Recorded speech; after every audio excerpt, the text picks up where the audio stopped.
Chapter 2. The creation. This chapter is based on Genesis 1 and 2.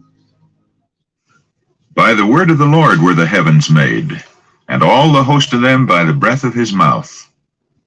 For he spake, and it was. He commanded, and it stood fast. Psalm 33, verses 6 and 9.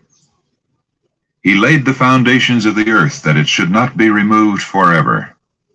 Psalm 104, verse 5. As the earth came forth from the hand of its maker, it was exceedingly beautiful. Its surface was diversified with mountains, hills, and plains, interspersed with noble rivers.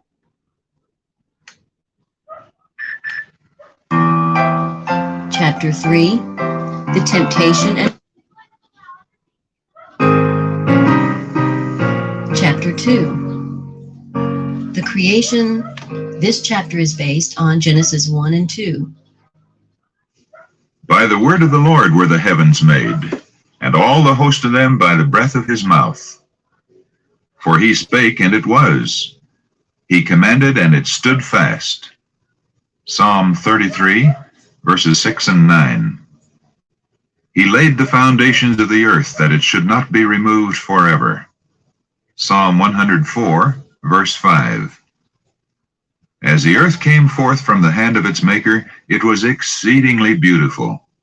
Its surface was diversified with mountains, hills, and plains, interspersed with noble rivers and lovely lakes. But the hills and mountains were not abrupt and rugged, abounding in terrific steeps and frightful chasms, as they do now. The sharp, ragged edges of earth's rocky framework were buried beneath the fruitful soil, which everywhere produced a luxuriant growth of verdure. There were no loathsome swamps or barren deserts. Graceful shrubs and delicate flowers greeted the eye at every turn. The heights were crowned with trees more majestic than any that now exist. The air, untainted by foul miasma, was clear and healthful. The entire landscape outvied in beauty the decorated grounds of the proudest palace. The angelic host viewed the scene with delight and rejoiced at the wonderful works of God. After the earth with its teeming animal and vegetable life had been called into existence, man, the crowning work of the Creator, and the one for whom the beautiful earth had been fitted up, was brought upon the stage of action. To him was given dominion over all that his eye could behold. For God said, "Let us make man in our image, after our likeness, and let them have dominion over all the earth." So God created man in his own image. Male and female created he them. Here is clearly set forth the origin of the human race, and the divine record is so plainly stated that there is no occasion for erroneous conclusions. God created man in his own image. Here is no mystery. There is no ground for the supposition that man was evolved by slow degrees of development from the lower forms of animal or vegetable life. Such teaching lowers the great work of the Creator to the level of man's narrow earthly conceptions. Men are so intent upon excluding God from the sovereignty of the universe that they degrade man and defraud him of the dignity of his origin.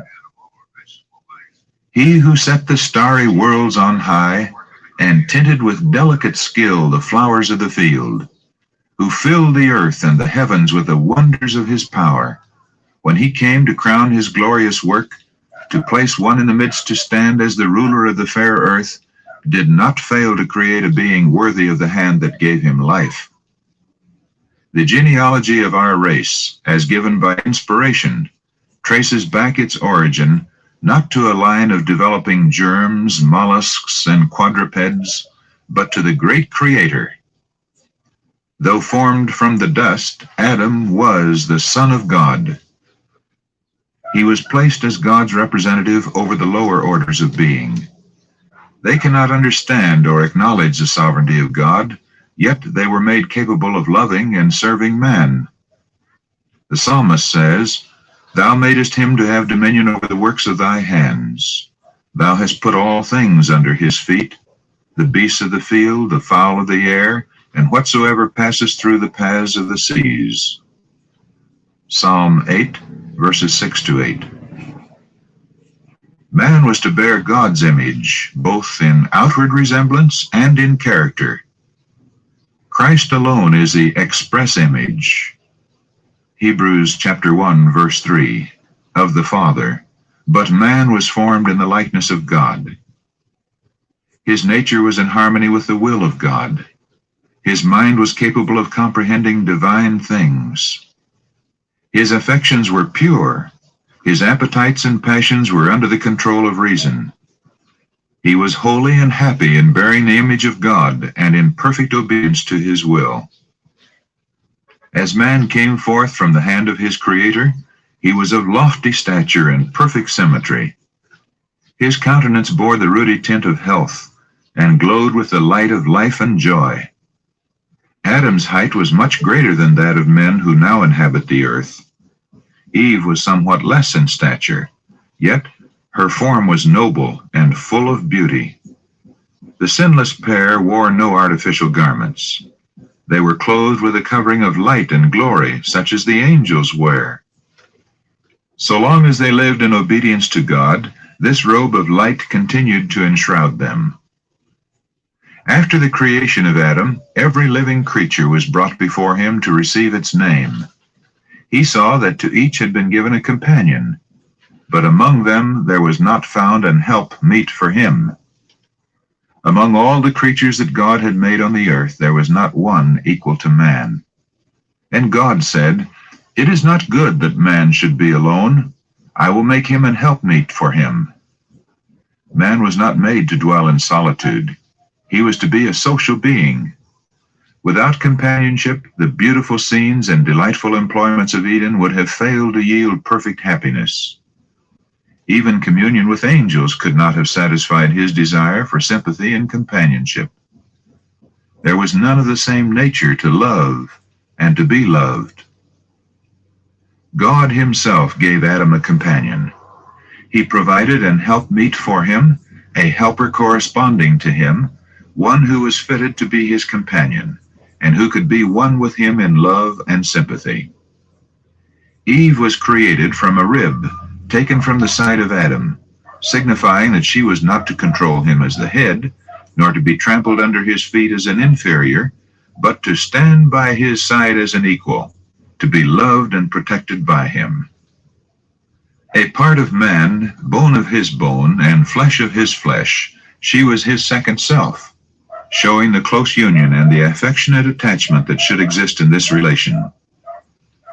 For no man ever yet hated his own flesh, but nourisheth and cherisheth it.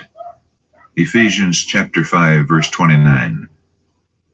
Therefore shall a man leave his father and his mother, and shall cleave unto his wife, and they shall be one.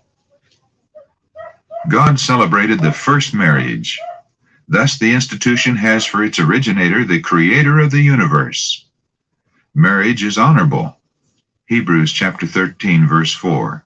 It was one of the first gifts of God to man, and it is one of the two institutions that, after the fall, Adam brought with him beyond the gates of paradise. When the divine principles are recognized and obeyed in this relation, marriage is a blessing. It guards the purity and happiness of the race. It provides for man's social needs. It elevates the physical, the intellectual, and the moral nature. And the Lord God planted a garden eastward in Eden, and there he put the man whom he had formed. Everything that God had made was the perfection of beauty, and nothing seemed wanting that could contribute to the happiness of the holy pair.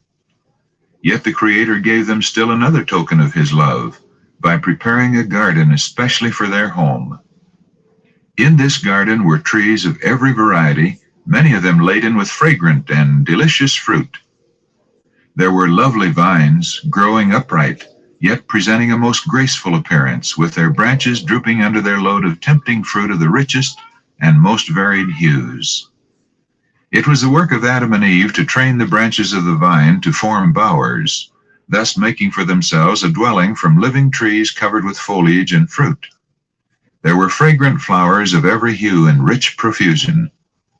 In the midst of the garden stood the tree of life, surpassing in glory all other trees. Its fruit appeared like apples of gold and silver, and had the power to perpetuate life. The creation was now complete. The heavens and the earth were finished, and all the host of them. God saw everything that he had made, and behold, it was very good. Eden bloomed on earth. Adam and Eve had free access to the tree of life. No taint of sin or shadow of death marred the fair creation. The morning stars sang together, and all the sons of God shouted for joy. Job chapter 38, verse 7. The great Jehovah had laid the foundations of the earth. He had dressed the whole world in the garb of beauty, and had filled it with things useful to man. He had created all the wonders of the land and of the sea. In 6 days the great work of creation had been accomplished, and God rested on the seventh day from all his work which he had made. And God blessed the seventh day and sanctified it, because that in it he had rested from all his work which God created and made. God looked with satisfaction upon the work of his hands. All was perfect, worthy of its divine author, and he rested, not as one weary, but as well pleased with the fruits of his wisdom and goodness and the manifestations of his glory. After resting upon the seventh day, God sanctified it, or set it apart, as a day of rest for man. Following the example of the Creator, man was to rest upon this sacred day, that as he should look upon the heavens and the earth, he might reflect upon God's great work of creation, and that as he should behold the evidences of God's wisdom and goodness, his heart might be filled with love and reverence for his Maker.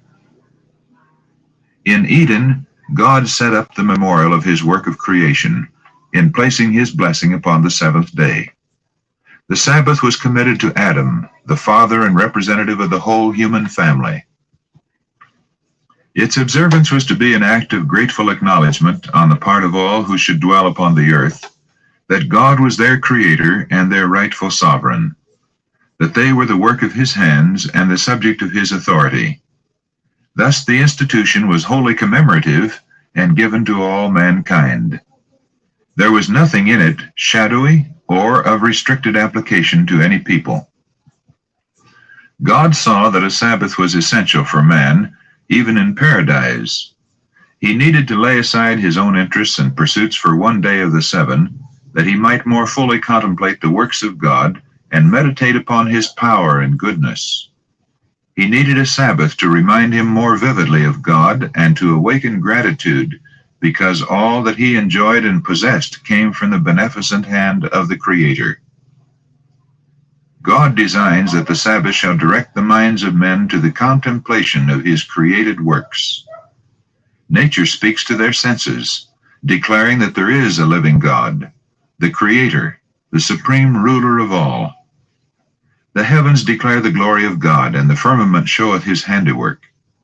Day unto day uttereth speech, and night unto night showeth knowledge. Psalm 19, verses 1 and 2. The beauty that clothes the earth is a token of God's love. We may behold it in the everlasting hills, in the lofty trees, in the opening buds and the delicate flowers. All speak to us of God. The Sabbath, ever pointing to him who made them all, bids men open the great book of nature and trace therein the wisdom, the power, and the love of the Creator. Our first parents, though created innocent and holy, were not placed beyond the possibility of wrongdoing. God made them free moral agents, capable of appreciating the wisdom and benevolence of his character and the justice of his requirements, and with full liberty to yield or to withhold obedience. They were to enjoy communion with God and with holy angels. But before they could be rendered eternally secure, their loyalty must be tested. At the very beginning of man's existence, a check was placed upon the desire for self-indulgence, the fatal passion that lay at the foundation of Satan's fall. The tree of knowledge, which stood near the tree of life in the midst of the garden, was to be a test of the obedience, faith, and love of our first parents. While permitted to eat freely of every other tree, They were forbidden to taste of this on the pain of death. They were also to be exposed to the temptations of Satan. But if they endured the trial, they would finally be placed beyond his power to enjoy perpetual favor with God. God placed man under law as an indispensable condition of his very existence. He was a subject of the divine government, and there can be no government without law. God might have created man without the power to transgress his law. He might have withheld the hand of Adam from touching the forbidden fruit. But in that case, man would have been not a free moral agent, but a mere automaton. Without freedom of choice, his obedience would not have been voluntary, but forced. There could have been no development of character. Such a course would have been contrary to God's plan in dealing with the inhabitants of other worlds. It would have been unworthy of man as an intelligent being, and would have sustained Satan's charge of God's arbitrary rule. God made man upright. He gave him noble traits of character with no bias toward evil. He endowed him with high intellectual powers and presented before him the strongest possible inducements to be true to his allegiance. Obedience, perfect and perpetual, was the condition of eternal happiness. On this condition, he was to have access to the tree of life. The home of our first parents was to be a pattern for other homes as their children should go forth to occupy the earth. That home, beautified by the hand of God himself, was not a gorgeous palace. Men, in their pride, delight in magnificent and costly edifices, and glory in the works of their own hands, but God placed Adam in a garden. This was his dwelling. The blue heavens were its dome, the earth with its delicate flowers and carpet of living green was its floor, and the leafy branches of the goodly trees were its canopy. Its walls were hung with the most magnificent adornings, the handiwork of the great master artist. In the surroundings of the holy pair was a lesson for all time, that true happiness is found not in the indulgence of pride and luxury, but in communion with God through his created works. If men would give less attention to the artificial and would cultivate greater simplicity, they would come far nearer to answering the purpose of God in their creation.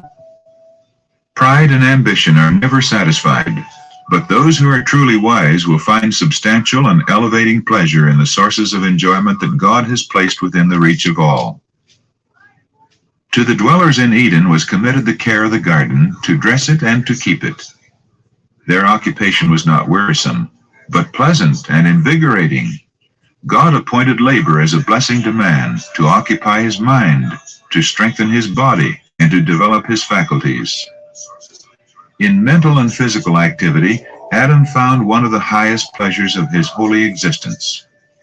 And when, as a result of his disobedience, he was driven from his beautiful home and forced to struggle with the stubborn soil to gain his daily bread, that very labor, although widely different from his pleasant occupation in the garden, was a safeguard against temptation and a source of happiness.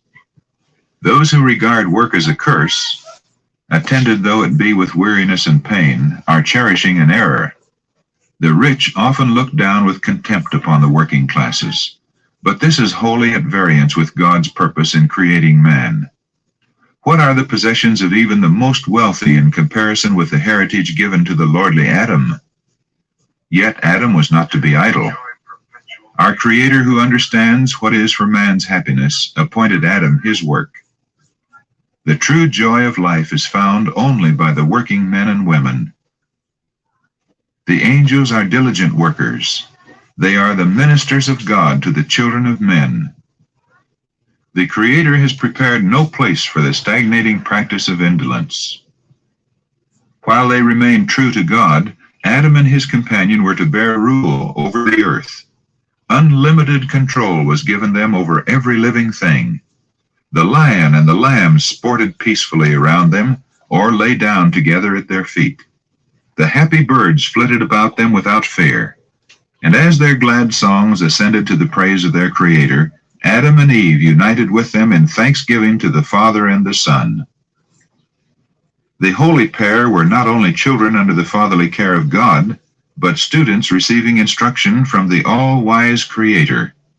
They were visited by angels and were granted communion with their Maker, with no obscuring veil between. They were full of the vigor imparted by the tree of life, and their intellectual power was but little less than that of the angels. The mysteries of the visible universe, the wondrous works of him which is perfect in knowledge, Job chapter 37, verse 16, afforded them an exhaustless source of instruction and delight. The laws and operations of nature, which have engaged men's study for 6,000 years, were opened to their minds by the infinite framer and upholder of all. They held converse with leaf and flower and tree, gathering from each the secrets of its life. With every living creature, from the mighty Leviathan that playeth among the waters to the insect mote that floats in the sunbeam, Adam was familiar. He had given to each its name, and he was acquainted with the nature and habits of all. God's glory in the heavens, the innumerable worlds in their orderly revolutions, the balancing of the clouds, the mysteries of light and sound, of day and night, all were open to the study of our first parents. On every leaf of the forest or stone of the mountains, in every shining star, in earth and air and sky, God's name was written. The order and harmony of creation spoke to them of infinite wisdom and power. They were ever discovering some attraction that filled their hearts with deeper love and put forth fresh expressions of gratitude. So long as they remained loyal to divine law, their capacity to know, to enjoy, and to love would continually increase. They would be constantly gaining new treasures of knowledge, discovering fresh springs of happiness, and obtaining clearer and yet clearer conceptions of the immeasurable, unfailing love of God.